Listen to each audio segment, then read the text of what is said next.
you say, imagine who you could be and then aim single-mindedly at that.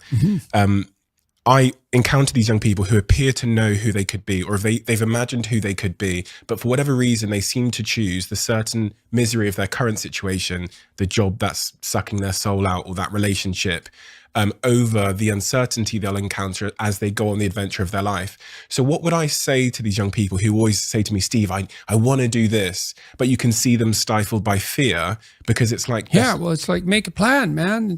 So when I was doing my clinical work, which I did a lot of career work with my clients, both at a beginner level, I would say, like really a beginner level, with people who had no employment whatsoever, no history of employment, who were undereducated and who lacked every skill you could possibly imagine. So these were people who were really in dire straits, up to people who were operating at the top of their profession, but who could still strategize forward. And so, for example, let's say you're at a dead end in your job.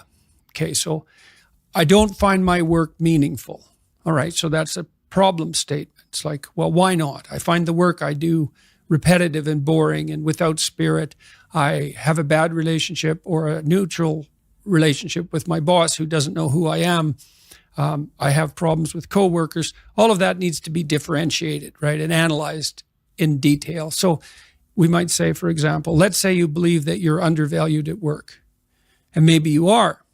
What you need to do is you have something to say, and we would have to figure out what it is that you have to say. But it would be some variant of, I'm bringing more value to the table than I'm being compensated for, and that's demoralizing me. And it's also not good for you being my boss, because if I'm actually more valuable than is being recognized, then the fact that you're not valuing me properly means that I will become demoralized, I won't work properly, and you won't get the best out of me.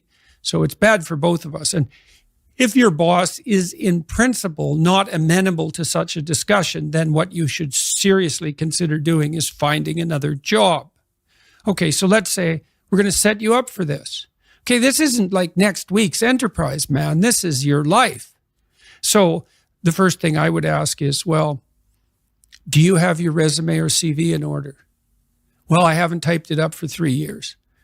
Well, what do you think about bringing it up? Well, I'm pretty nervous about that because there's some holes in it. And, I didn't do so well in college and I'm kind of embarrassed about my resume. It's like, okay, bring it in. Let's go through it. Let's at least update it. Let's look where the holes are. Let's look at where the inadequacies are as far as you're concerned, right? This isn't my judgment. It's your judgment.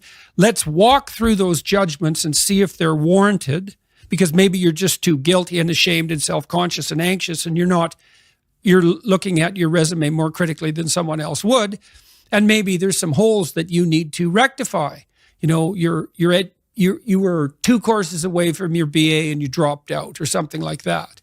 Well, maybe we need 6 months to address that. And at least, even if you can't be fully educated, you could be taking some courses online.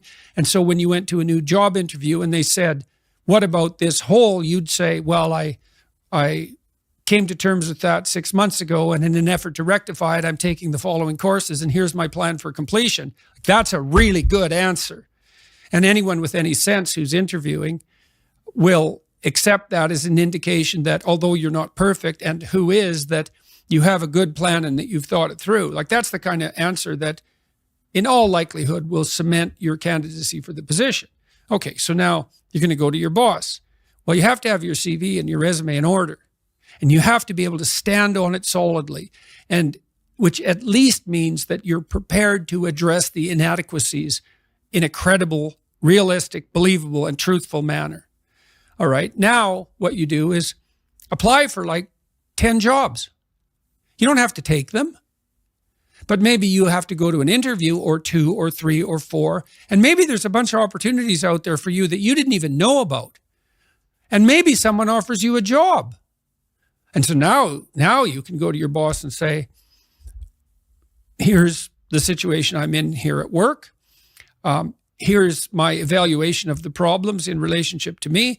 Here's what I could do for you if you gave me a 40% raise and the opportunity to progress, but I'd like to see a plan for that. And I've been looking for other opportunities before conducting this discussion, and I have some. Well, then if your boss treats you with contempt at that point and doesn't listen, then perhaps he or she is a little more narcissistic than might be optimal, and it's time to find a new job. But this isn't something you do trivially. And so when you're doubtful, say you're trapped, you ask yourself, well, why am I trapped?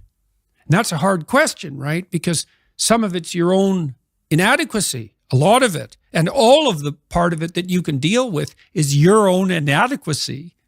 So even if it's unfair, even if you're hemmed in for any number of reasons, inappropriate, like ethnically predicated oppression, let's say, or maybe you're in a workplace that really is sexist in some fundamental sense. Well, that's not good. It's not just. It's not fair.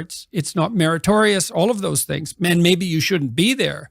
But what you can do to begin with is every bloody thing you possibly can do to put yourself in the most virtuous and powerful negotiating position possible.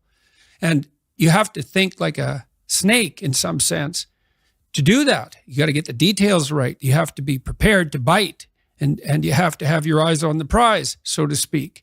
And people aren't taught this sort of thing ever, really. They're not taught how to negotiate. They're not taught how to goal set. They're not taught how to conceptualize appropriate success in some broad sense. In some sense, that's what the humanities are supposed to teach people.